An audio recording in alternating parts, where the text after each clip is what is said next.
नमस्कार, मी अश्विनी। मेदूवडा असा बनवा की बाहेरून असा कुरकुरीत आवाज आला पाहिजे आणि आतून सॉफ्ट सुद्धा झाले पाहिजे। तर काय मग ऐकलत ना आवाज? बाहेरून मस्त कुरकुरीत आणि आतून सॉफ्ट असे मेदूवडे अगदी स्नॅक्स रेसिपीमध्ये आपण बाहेर जसे मागवतो त्याच पद्धतीचे मेदूवडे आज आपण इथे पाहणार आहोत। तर व्हिडिओ पाहण्याआधी आपल्या चॅनलला प्लीज नक्की सबस्क्राइब करा आणि व्हिडिओ शेवटपर्यंत पहा। तर इथे मी 1 वाटी उडीद डाळ घेतलेली आहे। तर ही पॉलिश केलेली डाळ आहे। तुमच्याकडे घरगुती डाळ असेल तर फारच उत्तम। तर इथे मी पॉलिश केलेली उडीद डाळ घेतली 1 वाटी आणि त्यासाठी अर्धी वाटी प्रमाणात मूग डाळ घ्यायची आहे। तर ही मुगाची डाळ आपल्याला अर्धी वाटी घ्यायची। तर हे दोन्हीचं मेजरमेंट अगदी बरोबर आहे। आता एका मोठ्या वाडग्यामध्ये आपल्याला ही डाळ धुवून घ्यायची आहे। तर स्वच्छ सुरुवातीला ही डाळ धुवायची आहे। हा मेदूवडा जास्त प्रमाणात साऊथ इंडियन साइडला केला जातो। महाराष्ट्रात सुद्धा स्नॅक्स रेसिपी म्हणून मेदूवड्याकडे पाहतात। तर खूप छान पचायला अगदी हलकी फुलकी आहे। कमी तेलकट पदार्थामध्ये हा मेदूवडा ओळखला जातो। मस्त असे मेदूवडा होतात, घरगुती पद्धतीने करतात सुद्धा आणि केल्यानंतर बिघडू नये याची सुद्धा मी खात्री देते। आणि हे आपले मेदूवडे सुद्धा खूप छान पद्धतीने बनवता येतात।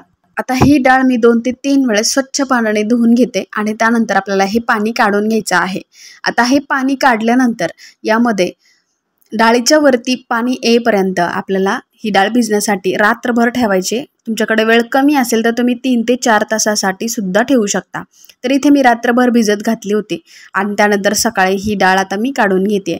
तर हे बघा, मस्त आपली डाळ छान भिजली गेली, त्यातील पाणी सुद्धा आपल्याला काढायचंय। त्यानंतर पाणी काढून झाले की आपण याला आता वाटून घेऊयात। तर मिक्सर जारचं छोटं भांडं घ्यायचंय। छोटं भांडं घेतल्यामुळे आपली डाळ छान अशी बारीक होण्यासाठी खूप मदत होते। त्यामुळे मोठ्या भांड्याचा वापर करू नका, बारीक भांडं असेल तर फारच उत्तम होईल।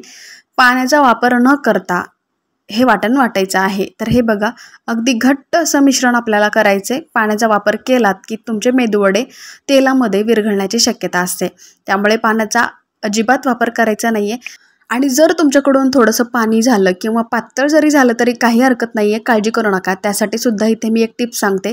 जर तुमचं हे पीठ पातळ झालं असेल तर त्यामध्ये तांदळाचं पीठ थोडंसं ॲड करा आणि त्यानंतर मिक्स करा। आपले मेदूवडे आहे तसे छान प्रकारात होतात। मिश्रण तयार झाल्यानंतर फेटण्याची प्रोसेस 15 मिनिटं करायची आहे। जास्त प्रमाणात फेटाल तितके आपले मेदूवडे फुगतात। फेटून झाल्यानंतर पाण्यामध्ये 1-2 थेंब टाकायचे। जर थेंब आपले तरंगायला लागले की समजायचं आपलं पीठ छान प्रकारे फेटले गेलेलं आहे। तर हे फेटून झाले, त्यामध्ये काही आपल्याला आल्याचे तुकडे टाकायचे आहेत, कोथिंबीर टाकायचे आणि 2 ते 4 मिरची टाकायचे आहे। तुम्ही मिरची स्किप केलं तरी सुद्धा चालेल। आणि त्यानंतर शेवटी टाकायचं आहे चवीनुसार मीठ। तर इथे आपल्याला सोड्याचा अजिबात वापर करायचा नाहीये। न सोडा टाकता आपल्याला हे मेदूवडे बनवायचे आहेत। तर 15 मिनिटासाठी आपण याला फक्त बाजूला ठेवूया, कारण आपल्याला चटणी बनवायची आहे। तर चटणी बनवण्यासाठी इथे मी काही सुके खोबरे कापून घेतलेत, कोथिंबीर आहे, 3 ते 4 पाकळ्या लसूण आहे आणि अर्धा इंच आला आहे। आता हे आपण वाटून घेऊयात आणि वाटीमध्ये काढून घेऊयात। तर काढल्यानंतर तडका देण्यासाठी त्यामध्ये जिरे आणि कढीपत्त्याचा फोडणी द्यायची। तर असा तडका दिल्यानंतर चटणीवरती टाकायचे आणि छान असं मिक्स करायचे। आता ही आपली चटणी मस्त तयार झाली। तर ही चटणी मेदूवड्यासोबत मस्त लागते। मेदूवडे करण्यासाठी एका जारवरती आपल्याला थोडंसं पाणी फिरवायचे आणि त्याच्यावरती मेदूवडा असा गोल आकाराने टाकायचा आहे। तर अलगद असा टाकायचे। तेल मीडियम हीटवरतीच गरम करायचे, जास्त कडकडीत गरम करू नका, कारण तुम्ही कडकडीत गरम केला आणि त्यानंतर मेदूवडे सोडलात की बाहेरून आपले मेदूवडे तळल्यासारखे दिसतात पण आतून मात्र कच्चे असतात। त्यामुळे मीडियम हीटवरती आपल्याला हे मेदूवडे छान असे तळून घ्यायचे आहेत। मेदूवड्यांना ब्राऊन कलर आला की लगेच आपल्याला हे बाहेर काढायचे आहेत आणि असे स्टेप बाय स्टेप मी सगळे मेदूवडे काढून घेते। तर ही बघा, आपल्याला हाताला चटका बसू नये यासाठी ही स्टेप मी दाखवलेली आहे। जारवरती आपण अलगद अशी सोडली की आपल्या हाताला सुद्धा चटका बसत नाही किंवा तेल सुद्धा उडत नाही। त्यामुळे अशा ट्रिक्सनी तुम्ही नाश्त्याच्या वेळेला अशा प्रकारचे मेदूवडे नक्की बनवून बघा। मेदूवडे सुद्धा तयार झालेत। आता वाट कसली बघायची, त्याला तर मग खायला घेऊत। आता डिशमध्ये आपल्याला सगळे मेदूवडे काढून घ्यायचे आहेत। नाश्ता सेंटरमध्ये किंवा हॉटेलमध्ये आपण कुटुंबासोबत कधी बाहेर गेलात की जास्त प्रमाणात आपण नाश्त्यामध्ये ऑर्डर करतो तो म्हणजे मेदूवडा। आणि हा मेदूवडा आपल्याला घरी करायला गेलात की जमत नाही। तर अशा टिप्सनी तुम्ही फॉलो केलात की तुमचा मेदूवडा सुद्धा मस्त होईल। यातील तुम्हाला एक मेदूवडा मी चमच्याने घासून दाखवते।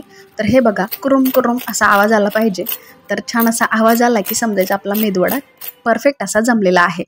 सर्वांच्या आवडीचा पण अगदी घरी करायला कठीण वाटणारा हा मेदूवडा असा काढल्यानंतर फ्लॉफी आणि मऊ झाला तरच हा मेदूवडा परफेक्ट होतो। तर हे बघा, असा मेदूवडा आपला काढल्यानंतर झाला पाहिजे। त्यासोबत मस्त अशी चटणी आणि मस्त असे मेदूवडे, वाव काय मस्त कॉम्बिनेशन आहे। एखाद्या पदार्थाशी दोस्ती केली की तो आपल्याशी खूप टेस्टी बनतो. त्यासाठी योग्य प्रमाण आणि सर्व काही साहित्य व्यवस्थित असलं की आपला पदार्थ सुद्धा मस्त असा छान होतो. मैत्रिणींनो, आजची रेसिपी तुम्हाला कशी वाटली मला कमेंटद्वारे सांगायला विसरू नका. रेसिपी आवडल्यानंतर शेअर सुद्धा करा. अशाच छान छान आणि नवनवीन रेसिपी सोबत आपण परत भेटूयात. Bye bye.